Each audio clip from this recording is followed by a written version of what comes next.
Nada la sustituye. Les decía que nosotros somos espirituales. Renata, cuando nacimos de nuevo, el Espíritu de Dios entró en nosotros y tiene que crecer, lo tengo que nutrir. Y no se nutre de buenos pensamientos, no se nutre de buenas palabras, se nutre de la única fuente, el único alimento que recibe el Espíritu es la palabra de Dios. ¿Ok?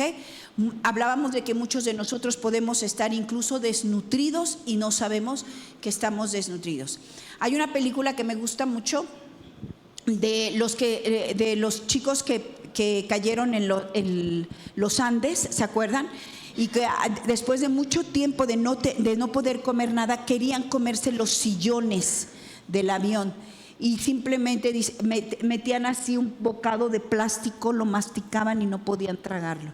Hermanos míos, así con esa misma claridad quiero que comprendas que comas lo que comas, si no comes palabra, tu espíritu está debilitado y tu espíritu debilitado puede simplemente estarte causando muchos problemas en la vida. Número 2, la marca del verdadero creyente es leer la Biblia todos los días. Si tú no lees la Biblia todos los días, tú no eres un creyente, tú eres un simpatizante, pero no un creyente. El creyente lee la Biblia, así como el deportista infaliblemente va a hacer ejercicio, también nosotros abrimos la palabra y la leemos, no nada más la paseamos, la leemos. Sin la Biblia somos bebés eternos con vicios de adultos. Les decía, tú no quieres, por más bonito que se vea un bebecito, no quieres que se quede bebé, quieres que crezca. Imagínate si nosotros seguimos aquí cargándote como bebé, ya nos cansamos. Necesitamos adultos, amén. Porque además vivimos como bebés, pero con problemas de adultos y esto está muy complicado, ¿ok? ¿Por qué leemos la Biblia? Estamos haciendo una recapitulación nada más. Número 1, para crecer y no quedarnos niños o morir. ¿Se acuerdan? Que dijimos, si no leo la Biblia, estás quedándote como niño o simplemente estás desfalleciendo. Y creo que les comenté, no es que tengas muchos problemas o problemas incluso de familia, es que eres bebé, eres un bebecito. Número 2, para vencer el pecado. Tú vas a ser siempre presa fácil del pecado si tú no te alimentas de la palabra. No importa si viene, no importa cuánto digas que crees a Dios. Si la palabra no está en ti, tú vas a pecar con mayor facilidad y vas a pasarte la vida pidiendo perdón por tus pecados. Número 3, para ser aptos para el servicio. Si hay un deseo que pone Dios en el corazón de alguien cuando recibe el Espíritu, es el deseo de servir. Pero junto con el deseo de servir tiene que estar el deseo de saber servir. Yo no voy a servir por servir. No se trata, mis hermanos, de movernos en este lugar haciendo cosas. Se trata de que tu servicio más grande es que alguien pueda venir a preguntarte algo sobre su vida y tú tengas una respuesta bíblica. Si no, no sirves. ¿Ok? Para vivir contentos hemos hablado de las bienaventuranzas y solamente es bienaventurado aquel que se ha nutrido de la palabra y que tiene la palabra morando en él. No hay otro feliz en la tierra. ¿Están de acuerdo? Solamente el que tiene la palabra de vida puede decirse 3 veces, 2 veces, 1000 veces feliz, o sea, bienaventurado. Y número 5 es el que le decía, para ayudar a otros tienes que tener respuestas en la vida. He platicado con mi esposo en estos días de la urgencia que tenemos como iglesia de tener un grupo de consejeros. No podemos tener consejeros entre un pueblo bebé. Necesitamos que se despierten entre ustedes hombres y mujeres que con el dominio perfecto de la Escritura, no de su propia opinión, puedan ayudar a otros. Aquí hay muchos que quieren ayudar, pero desafortunadamente el consejo que muchos damos es mi opinión o mi experiencia. Con este libro, hermanos, no necesita tu opinión. Este libro se vale por sí mismo y esta palabra puede sustentar la vida de cualquiera. Así que, ¿por qué no te lo propones este año? Deja de opinar y aprende a aconsejar con la palabra de Dios. Amén. Y bueno, el método de lectura para los que no estuvieron hace 8 días, que estamos haciendo es que estamos leyendo un libro por mes, un libro de la Biblia por mes, cada uno, el que cada uno escoja. Les propuse que fuera un libro pequeño si no has practicado, para que empieces a ejercitarte en la lectura. Algunos no leemos nada, ni el periódico, nada. Entonces sí hay que ejercitar el hábito de la lectura. Y hemos aplicado, este es un método que tomamos del pastor John MacArthur, les comentaba, que es la repetición y la constancia son el método. Aquí el método no es que te digan un salmo, un proverbio y el libro. No, el método es la repetición. Cuando te pregunten, ¿cuál es tu método? La repetición. ¿No es así como aprenden los niños? ¿No es así como aprendemos lo que queremos aprender? Hermanos míos, ¿no es así como aprendimos a pecar? ¿No es por repetición? Entonces, por repetición vamos a aprender la escritura diariamente, aunque no entiendas nada. El primer día no entiendes nada, el segundo día entiendes menos, el tercer día entiendes menos, pero el cuarto día, cuando el Espíritu Santo vea de tu intención, el Espíritu Santo abre los ojos de tu entendimiento y ves lo que no veías. ¿Les pasó en esta semana? ¿Alguien por el simple hecho de repetir una lectura empezó a ver algo que no había visto? ¿Dani, te pasó? ¿Descubriste alguna palabra que no habías visto? ¿Cuál? Ajá. Sí. Él detectó dónde tiene temor de la gente y dónde no tiene temor de Dios. ¡Wow! ¡Qué fuerte! Hay un libro muy bueno que te recomiendo, Cuando Dios es pequeño y la gente es grande. Eso significa cuando has agrandado a la gente, te importa más lo que opina la gente que lo que opine Dios. ¿Les ha pasado? Y engrandeces a la gente y Dios se hace chiquito cuando Dios es grande. ¿Qué libro estás leyendo? En Abdías vas a encontrar eso. No sé dónde, pero el Espíritu se lo mostró a Dani. No es cierto, es que Dios habla a cada uno de nosotros. No es que en Abdías diga eso, literal. ¿Estás de acuerdo? Es que hay una porción dada para ti en esta lectura. Y bueno, vamos a leer Isaías 28:10 para empezar. Y con esto terminamos la introducción de lo que hablamos la clase pasada. Hermanos, no siempre voy a tener el tiempo de recapitular la clase anterior. En esta ocasión fue porque supe que muchos de ustedes no habían estado, pero les voy a suplicar que sean diligentes en asistir a las clases. Fíjate cómo dice la palabra de Dios. Porque mandato tras mandato, mandato sobre mandato, renglón tras renglón, línea sobre línea, un poquito allí y otro poquito allá. ¿Cómo vamos a aprender? Mandato tras mandato, línea tras línea, renglón tras renglón, palabra tras palabra. Y alguna vez ya se los habíamos explicado. Cuando dice la palabra de Dios que vamos de gloria en gloria, en realidad se refiere de conocimiento a conocimiento. Tienes y tengo la obligación de sumar conocimiento al conocimiento. Eso se llama edificar. Si yo me estoy edificando es que ayer sabía algo y hoy sé algo que ayer no sabía y mañana sabré algo que hoy no sé. ¿Sí me explico? Eso es crecer en conocimiento. El pastor César, nuestro amigo, siempre es muy lindo cuando hablamos de algún tema, siempre él dice, y me gusta esa palabra, dice, permíteme construir sobre eso. Y así es. Lo que aprendas hoy, lo que hoy vas a oír en la clase y lo que vas a oír hoy en la prédica, tiene que estar construyéndose sobre lo que sabes de ayer. Así que todos los días tienes que sumar conocimiento. ¿Ok? Mandato tras mandato, línea tras línea. Vamos a comenzar entonces la clase del día de hoy. Yo asumo que en verdad están leyendo y si no, te motivo. Si no tuviste tiempo para leer esta semana empiezas tu libro. El que tú quieras, el que tú elijas. Ok, entonces, importante, ¿qué estamos buscando cuando estudiamos, cuando nos preparamos? Tener respuestas.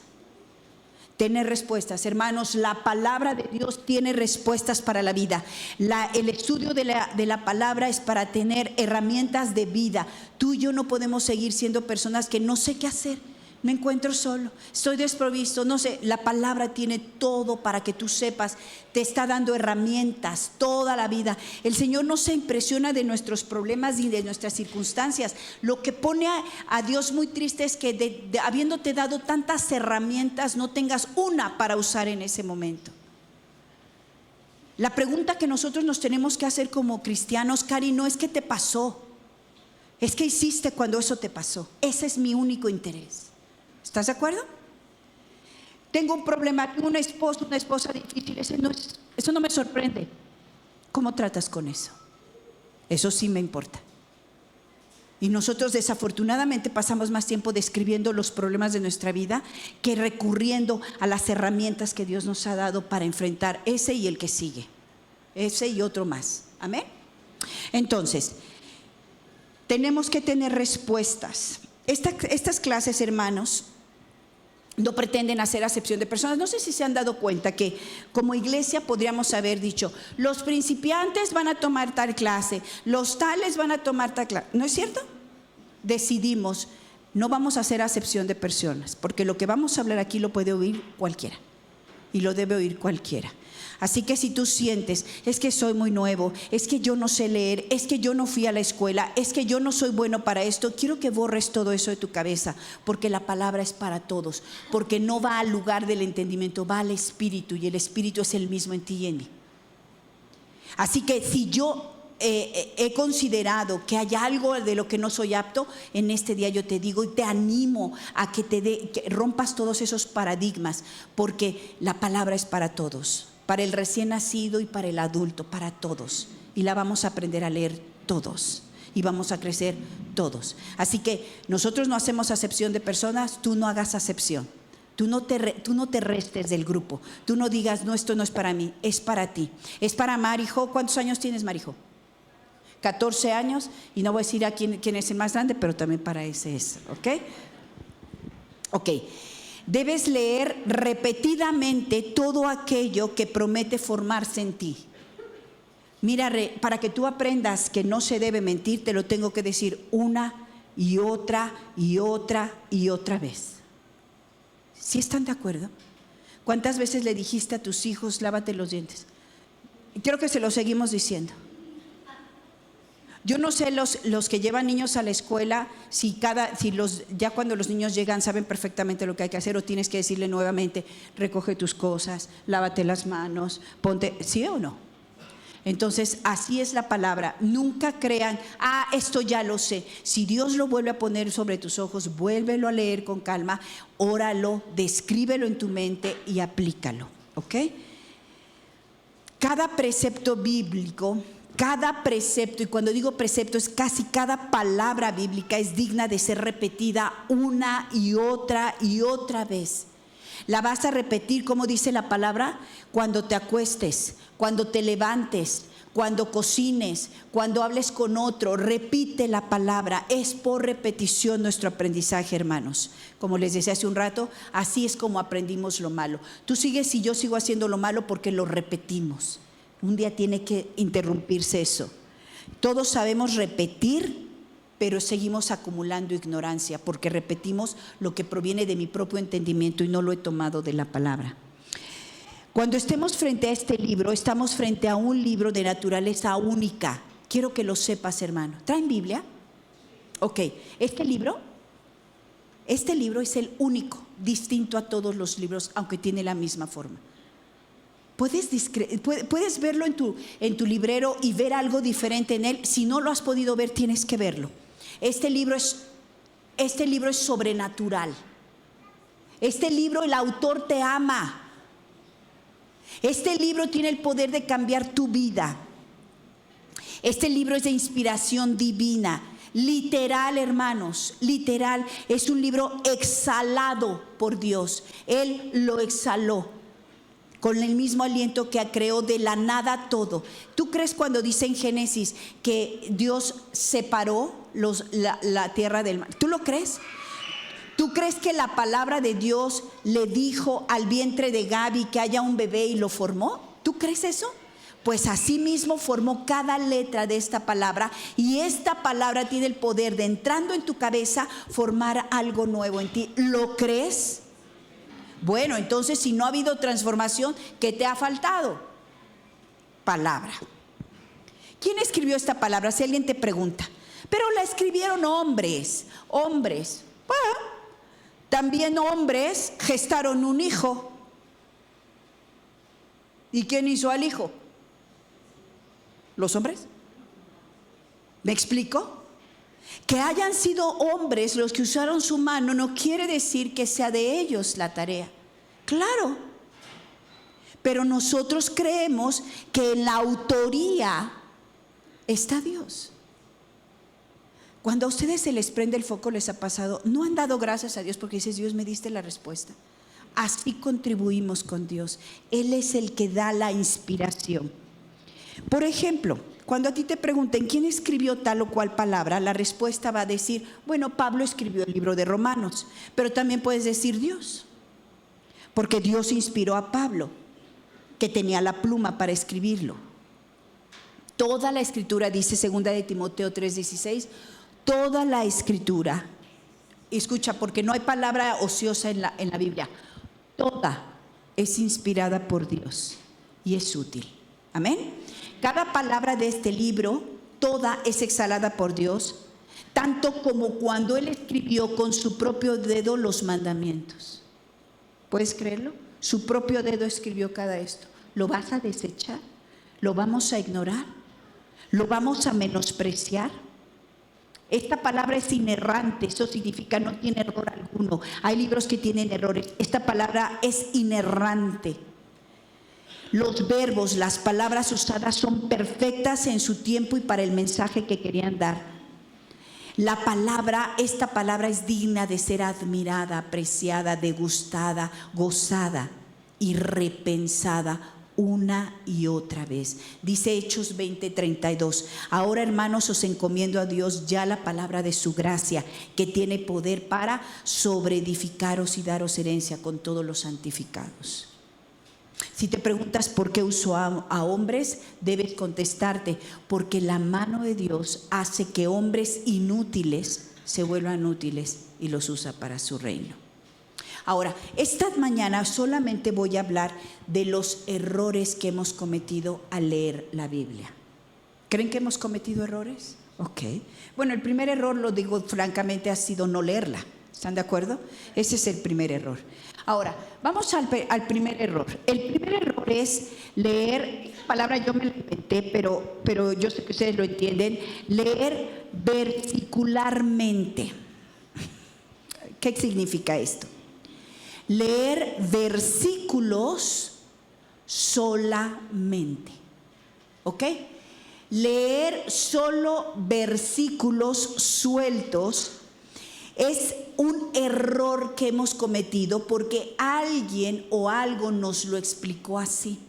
Te llevó de un versículo a otro. ¿Quién no hizo eso?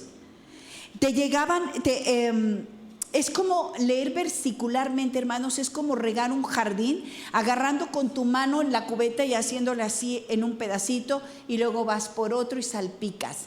Es salpicar tu mente. Levanta la mano, ¿quién leyó o lee la Biblia versicularmente? ¿Ok? Esta es una práctica errónea que aprendimos de otros con el fin de acercarnos a promesas. La gente, sin conocer al Dios de las promesas, te regalaba una promesa. Y entonces te llevaba al versículo y lo marcábamos y lo poníamos en alto y lo poníamos en un cuadro. Pero ese versículo no tenía para mí ningún sustento más que algo que momentáneamente me daba cierta calma o esperanza. Acercarnos, leer versicularmente, es acercarnos a resultados sin procesos. ¿Se puede? ¿Se puede regalarle a alguien el resultado de algo sin el proceso adecuado? Claro que no se puede. O introducirnos a un libro al que de antemano se nos presentó como difícil de leer. ¿A quién no se nos dijo, la Biblia es muy difícil? Levante la mano, ¿quién cree que la Biblia es muy difícil? ¿O lo creyó? Ah, no, la Biblia, qué complicado. Y más aún, no lo vas a entender. Entonces renunciamos a leerla y decidimos, bueno, pues yo me agarro del que sí entiendo y voy de versículo en versículo y voy tratando de comer así, y eso es imposible. Ahora, lo que realmente es imposible no es leer la Biblia.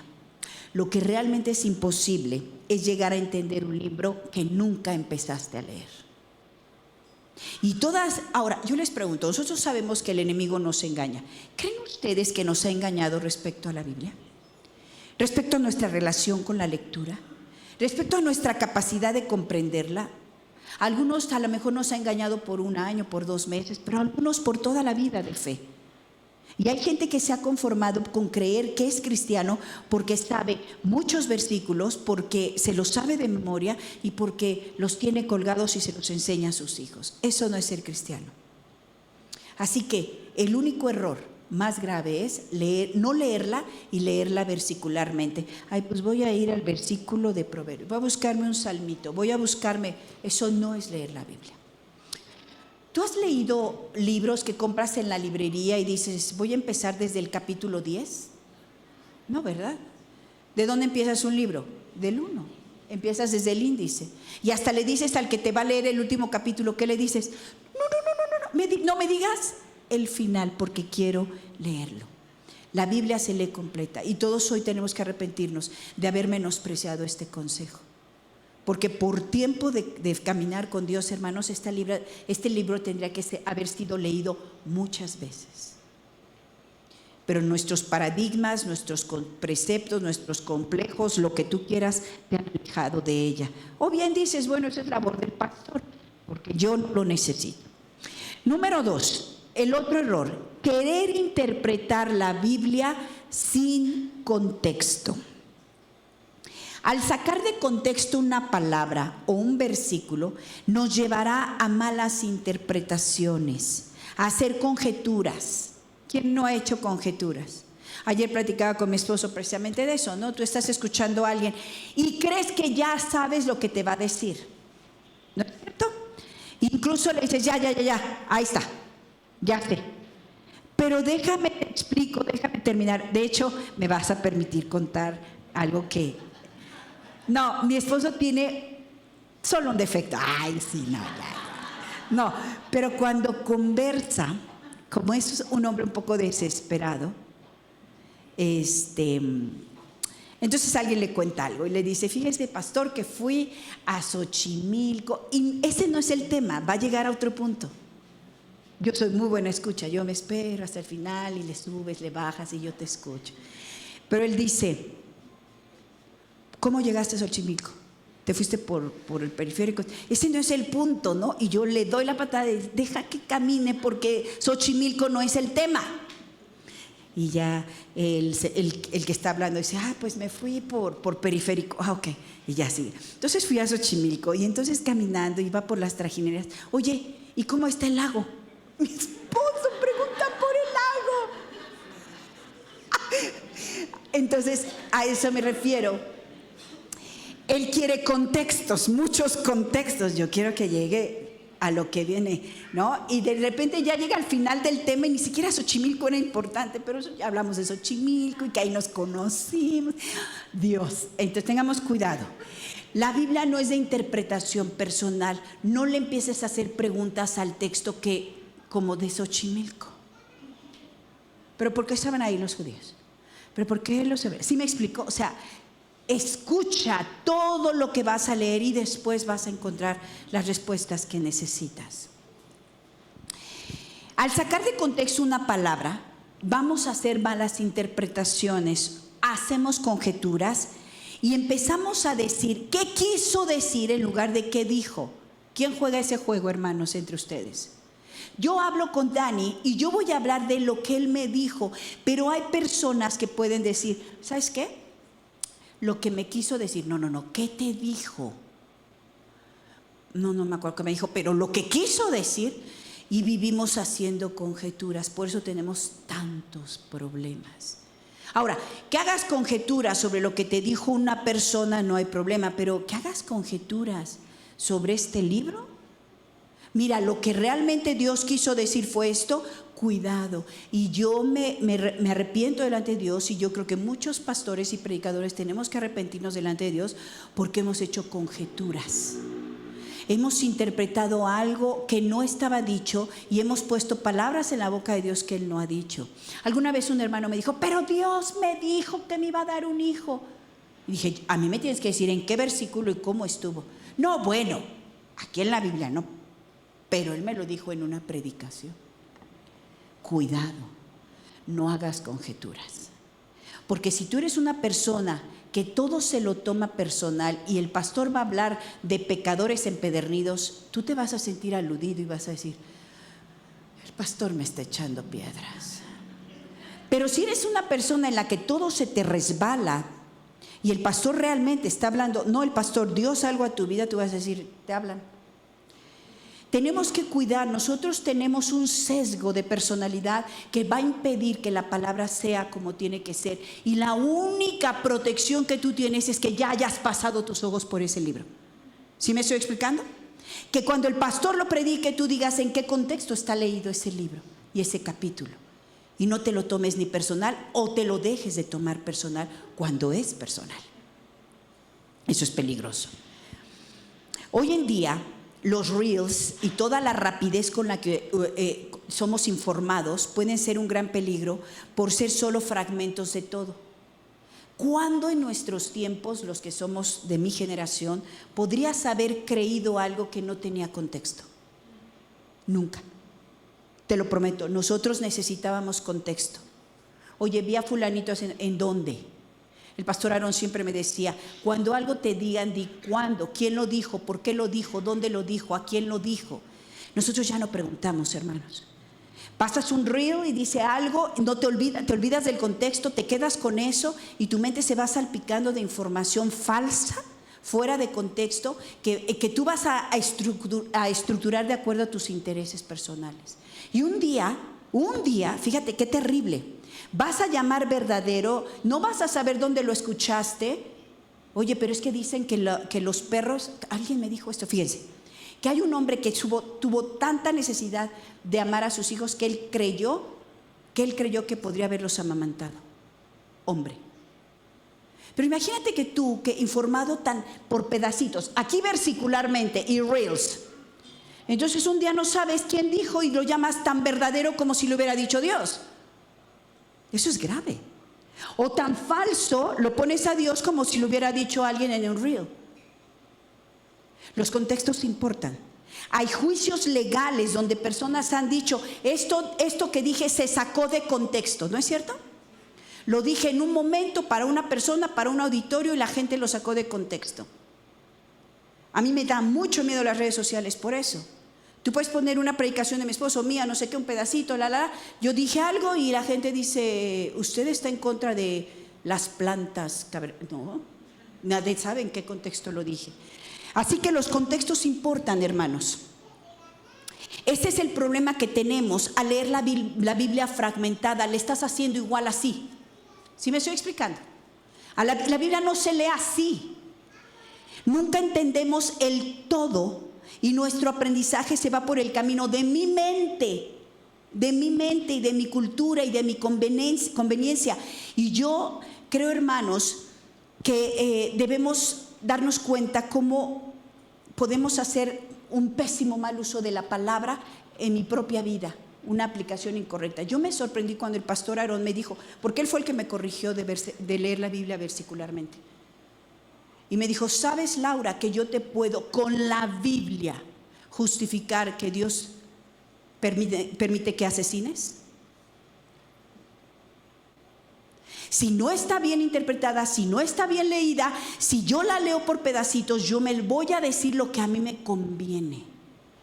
Y puedo ser muy peligroso. Lo que dice, aun si lo dice, tiene contextos, ámbitos. Cada versículo tiene uno antes y uno después. No subestimes los versículos de antes y después del versículo favorito que tienes. Yo tengo uno favorito, sí, y el de antes y el de después no es favorito, no. Y cada libro tiene un versículo antes y uno después. Y cada hecho tiene un hecho antes y un hecho después. Y cada libro tiene un libro antes y un libro después. Las innumerables malas interpretaciones provienen de no contextualizar nada. Y no me refiero solamente al término de la Biblia. Tu vida está descontextualizada. No sabes por qué pasó lo que pasó con Laura. Tú ves un hecho con Laura en la iglesia y dices, eso pasó. Hay contextos, ¿sí, hermanos? Y esto es de verdad de una aplicación para todos.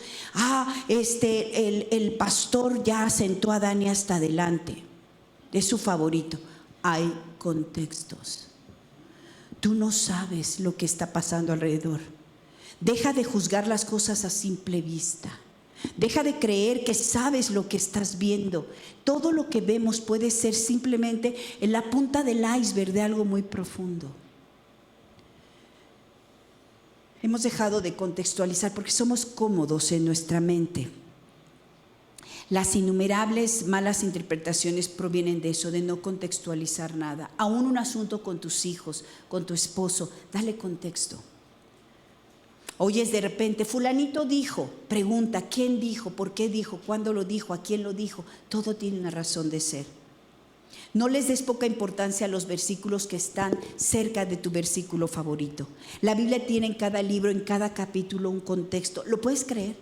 Es una historia. Tiene un contexto histórico, cultural, literario que debemos entender. Se escribió por más de 40 autores, hermanos. Por más de 40 autores. En más de 1500 años. Por lo tanto, debemos contextualizar la forma en que Pablo hablaba o Lucas. Lucas era un erudito, Pablo hablaba de otra manera. Y si lees a Judas, habla de otra manera. Y Pedro era un pescador. No olvides que hay contextos. Aunque Dios es quien inspira a la perfección a todos, dejó también en cada escritura un rasgo de la personalidad del que escribía. Es como un pastor, aunque está interpretando la palabra que Dios le da, Dios le permite al pastor infundir en lo que está diciendo un poco del sesgo de su personalidad, y está bien. Y porque Dios sabe que la audiencia de ese pastor es distinta a la de otro. Y Él permite esos sesgos, esos cambios que no le cambian el sentido a la palabra, pero que permiten que logre el cometido en el corazón de los hombres. Lucas fue un médico, ¿recuerdan?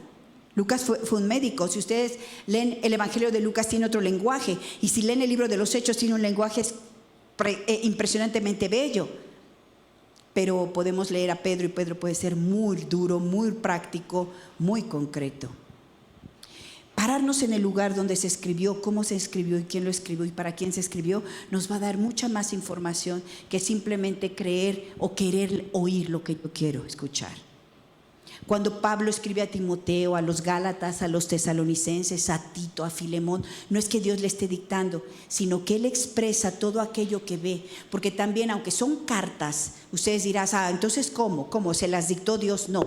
Pablo sintió lo que sintió y lo expresó con sus palabras, pero Dios permitió que sintiera lo que sintiera. ¿Me explico? Yo puedo sentir lo mismo que celo por las almas, pero tú lo expresas de una manera y yo de otra, y Dios permite que seamos distintos en eso. Sí hay sesgo de personalidad en la Escritura, pero nunca olvides que sigue siendo Dios el autor, el que permite, ¿de acuerdo? Incluso cuando alguien te disciplina o te exhorta sobre algo, sí es la persona que está hablando, pero es Dios quien lo inspiró. Qué interesante. Pues que me lo dijo feo. Entonces, bueno, Dios escogió al feo para decírtelo, pero escucha lo que Dios te dijo. Entonces Pablo, preocupado, enojado, también escribe con la certeza de que es Dios el que amparará su escrito y que lo hará con beneficio para los otros. Yo estoy segura, completamente segura, que hubo palabras y hay frases que Dios en su infinito poder cambió. ¿Podrá? Él puede. Adecuar a mis intereses lo que realmente el autor quiso decir, eso está muy mal, eso es un gran error. Debemos respetar la intención del autor. No le pongas otra intención a lo que dice. No quieras ponerle una intención, no pongas palabras en la boca de Dios que Él no ha dicho. No pongas significados personales. Podemos decir quién escribe, por qué lo escribe, quién es la audiencia, qué necesita el autor que oigan, que crean, que sepan. ¿Qué argumenta el autor? Si es un libro escrito por hombres, les decía, pero en sentido literal, pero en sentido espiritual es un libro inspirado por Dios. Este libro no es terrenal. Como un bebecito, van a ser el bebé de Gaby y de Dani. La bebé no es terrenal, es divina, aunque viene de un vientre natural. ¿Me explico? Así es la pluma del escritor. No debemos entonces ignorar los contextos, ¿ok? ¿Ya entendimos que es un error ignorar el contexto? Ok, vamos a hablar 3 contextos. El primero, el contexto histórico de todo lo que leemos. En el contexto histórico nos ubica en el tiempo y en el lugar en el que estamos del que está hablando el escrito.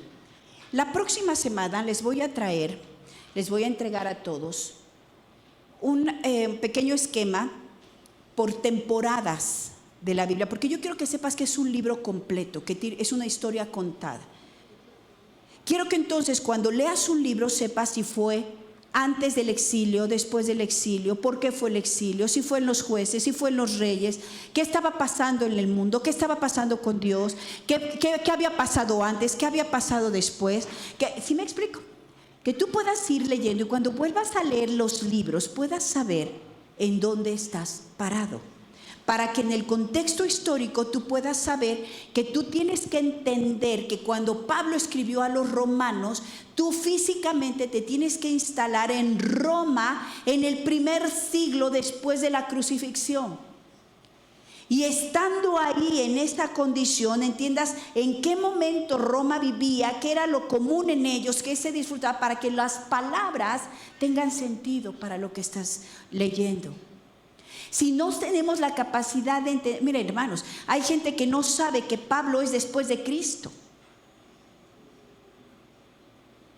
Hay gente que no sabe dónde está Abraham, dónde está Jacob, dónde colocan al rey David. Fíjense, miren, nada más para que vean doctrinalmente. Tú lees en el Salmo que dice el rey David: no retires de mí tu espíritu. Tu buen espíritu me guíe, no te lleves de mí tu espíritu. Pero tú dices, ok, Señor, entonces quiere decir que tu espíritu se va y se viene. No, David no estaba con Pablo cuando Jesús había resucitado y su espíritu ahora habita en nosotros. Y sabemos que su espíritu nunca se puede ir, por eso nosotros no podemos cantar ven espíritu, ven. Amén. Ahora, si contextualmente me estoy poniendo en los pies de David y estoy sintiendo como David y estoy cantando el Salmo de David y David cantaba ven espíritu y no te vayas, es un canto, pero no es mi realidad. Se necesita o no saber contextos. Para el rey David, él no sabía del Mesías, él no sabía del Espíritu Santo, él nunca oyó cuando los discípulos les dijo, les conviene que yo me vaya y les enviaré al Consolador.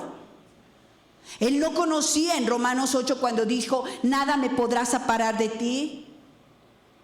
Él cantaba, él escribía, él oraba, lo que él vivía. Y cuando tú lees al rey David diciendo, no se vaya tu espíritu, no quites de mí tu espíritu, entonces tú oras y dices, gracias Dios porque haga lo que haga, tu espíritu está en mí. Y aunque como se nos predicó la semana pasada, yo lo puedo apagar, eso es otra cosa. Pero es distinto. Contextos. La historia que rodea el momento de lo escrito.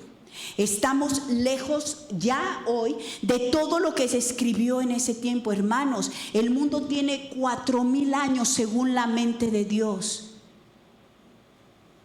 de los cuales ya son 2,000 después de Cristo. Si lo partimos como un libro, todavía nos faltan 2,000 años para regresar a equiparar al tiempo que se vivió antes de Cristo. Si entender lo que se vivió en el primer siglo después de Cristo es difícil, imagínate lo que requerimos para entender Génesis. Ahora, los autores, ahorita lo vamos a leer, los autores que nunca se conocieron, porque si se escribieron, imagínate 40 autores en 1500 años, asumen, el autor de Hebreos asume cuando dice que Abraham y Sara se mantuvieron, que Abraham, esperanza contra esperanza. ¿Cuántos años después está narrando algo que asume que el lector sabe del principio? Y si tú no lo sabes, estás ignorando lo que el autor quiere decir y vas a malformarlo. Abrir la Biblia para leer lo que Dios te quiere decir hoy es que no es que sea un error, voy a ver qué quiere Dios decirme hoy. No es que sea un error en sí mismo, hermanos, pero no es la lectura que Dios ha querido darte de sí y de su voluntad. El conocer a Dios es conocerte a través de su historia. Él no te está hablando a tu problema, Él te cuenta tu historia, lo que Él vino haciendo, en qué parte de todo este mundo, de todo este problemón que se armó, porque la historia que estamos contando, hermanos, es que hubo un gran problema que Dios ha traído a resolver durante tantos años. Todo lo que cuenta la historia es un Dios queriendo resolver lo que nosotros complicamos. Punto. Eso es la Biblia. Un rey que desde el día 1 va a venir a cambiar toda la historia y todo lo que se descompuso. Dios está levantando a un rey que va a solucionarlo todo. Y va a venir historia por historia y va a poner reyes, jueces, magistrados, va a poner toda clase de guerreros y va a decir: el único que puede con todo su pecado es mi hijo. Eso es todo. ¿Dónde está entonces lo difícil de esta maravillosa historia de redención? ¿Dónde está la flojera con la que no podemos visitar cada uno de los pasajes donde habla de nuestra redención? ¿En dónde estamos parados? Y lo he dicho muchas veces, ya quisiera el rey David tener el conocimiento que tiene cualquiera de nosotros a pie. No podemos encajar tu vida si no entiendes la vida de Dios. No trates de acomodarte ahí. No te cueles donde no te corresponde. Hay un contexto canónico. Canónico quiere decir conforme al canon, al orden. No sale del orden. Es una concordancia, a ver si me entienden, concordancia entre lo primero y lo último. ¿Ok? Eso es un contexto canónico. El autor inspirador tiene lógica eterna, es decir, nuestro Padre Celestial. Es un libro que cubre toda la historia de la humanidad. Les decía, escrito en aproximadamente 1500 años. Y solamente 100 años se escribió, un poquito más, del Nuevo Testamento. O sea que 1400 años recaen completamente en el Antiguo. ¿Me estoy explicando? De los 1500 años que se escribió la Biblia, 1400 son del Antiguo Testamento y solamente 100. Todos los escritores del Nuevo Testamento se escribieron en 100 años. ¿De acuerdo? Entonces, ¿difícil? No. Se escribió en 3 idiomas: arameo, hebreo y griego. Y el autor de cada libro, fíjate, aún los que todavía no veían a los que iban a nacer 1500 años después, asumían que alguien en los próximos años iba a entender lo que ellos iban a decir. Y los del Nuevo Testamento entienden que tú entiendes lo que se escribió en los años anteriores. Por eso es importante leerla toda.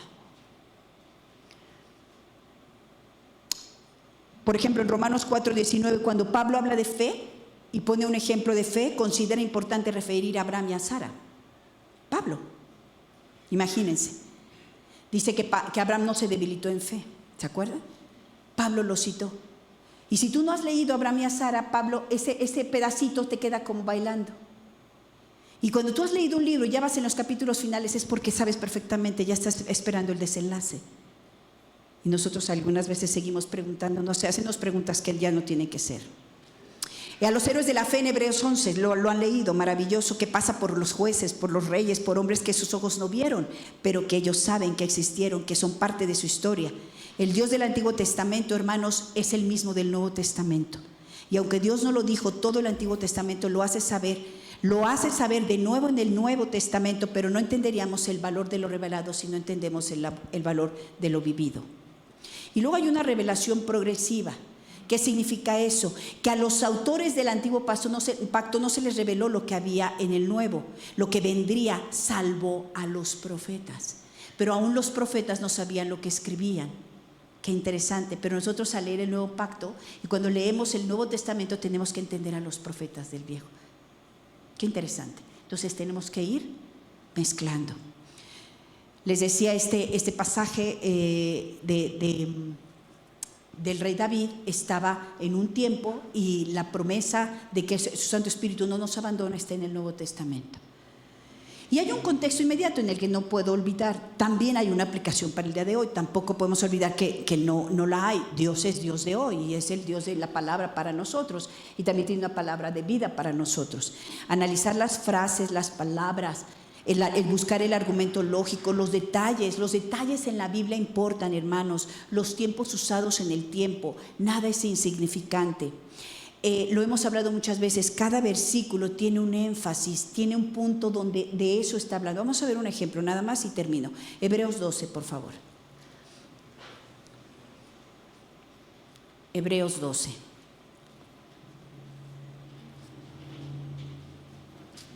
¿Cuántos capítulos tiene Hebreos, Héctor? 13, ¿verdad? ¿Los estás leyendo todos en un día? Perfecto, así es el ejercicio. ¿Cuánto tiempo te lleva más o menos leerlo? Muy rápido. ¿Y cada vez va siendo más fluido? Vas a entender. Ese es lo que destaca. Perfecto. Hebreos 12, 17. Dice la palabra bien de Dios. Voy a leer desde el 15. Porque importan los contextos. Mirad bien, no sea que alguno deje de alcanzar la gracia de Dios, que brotando alguna raíz de amargura os estorbe y por ella muchos sean contaminados. No sea que haya algún fornicario o profano como Esaú, que por una sola comida vendió su primogenitura. Voy al 17, que es donde quiero detenerme. Porque ya sabéis que aún después, ¿quién? Esaú, deseando heredar la bendición, fue desechado y no hubo oportunidad para el arrepentimiento, aunque la procuró con lágrimas. Parece un juego de palabras. ¿Qué procuró con lágrimas? La bendición. Y podría parecer que Dios rechazó darle la bendición. No, es que Esaú debió anhelar con lágrimas el arrepentimiento. Lo que no alcanzó es arrepentirse. ¿Lo vuelvo a leer para que comprendan dónde estaba el énfasis? Porque ya sabéis que aún después, deseando heredar ¿qué? La bendición, fue desechado y no hubo oportunidad para él arrepentimiento, aunque la procuró con lágrimas. Si él hubiera procurado con lágrimas el arrepentimiento, hubiera tenido la bendición, pero él procuró con lágrimas la bendición. Y lo que desechó fue la... ¿Sí ven dónde está el énfasis? Si no lo lees con énfasis, tú vas a leer otra cosa. Y de eso es lo importante, de poner el dedo en donde debe estar. Analizar las frases, los momentos y dónde está el peso, de qué están hablando. Puedes usar varios tipos de Biblia, puedes usar Biblias en concordancia, pero por favor no te quedes con la primera impresión. Necesitamos, hermanos, por lo tanto, apreciar que esta Biblia, esta palabra es el alimento y la respuesta a nuestra vida, y tengo que amarla y leerla con mucha más devoción y más entendimiento. De tarea, van a traer sus 5 versículos favoritos. No nos engañemos, leíamos versicularmente. Ya saben a cuáles me refiero. Van a leerlos en contexto, van a buscar el libro en el que se encuentra, en qué momento fue escrito, para quién fue escrito. Y lo que quiero que me traigan de tarea, con nombre, así en una hojita dobladita, nada más su reflexión, es si ese versículo lo habías entendido bien o mal. ¿Me explica? Si después de leer versículos anteriores y posteriores, el versículo sigue arrojando la misma información que te había dado, es que tú habías entendido ese versículo. Pero si no, te vas a dar cuenta que tú no habías comprendido de qué se trataba lo que ahí decía. Por ejemplo, Filipenses, cuando decimos todo lo puedo en Cristo que me fortalece, tienes que saber cuál es el contexto y probablemente te vas a dejar de sentir Juan Camaney para entender lo que realmente necesitas entender y lo que quiere decir ese versículo, y lo vamos a dejar de usar indiscriminadamente y fuera de la verdad. Miren, hermanos, la Biblia no necesita ser adornada para ser preciosa. Y cuando encontremos realmente lo que quiere decir, te vas a sorprender aún más. Amén. Padre, gracias por este momento, por cada uno de mis hermanos, por su esfuerzo, por su dedicación. Que sea realmente, Señor, el principio de un año de amor por tu palabra, de una nueva revelación progresiva, de un nuevo edificar en mandamiento tras mandamiento, línea tras línea, frase tras frase, y que las palabras empiecen a cobrar vida y sentido, que dejen de ser solamente repeticiones vanas y que se vuelva una palabra que hace vida y cambia nuestra manera de ver, de pensar, de responder, de vivir y de amarte, Señor. Muchas gracias. Honramos tu nombre y esperamos que este día que está dispuesto para ti, todo lo que hagamos en él desde nuestro tiempo de adoración te glorifique y te exalte por encima de todo lo que nos pueda estorbar. En el nombre de Jesús. Amén y amén. Gracias, hermanos.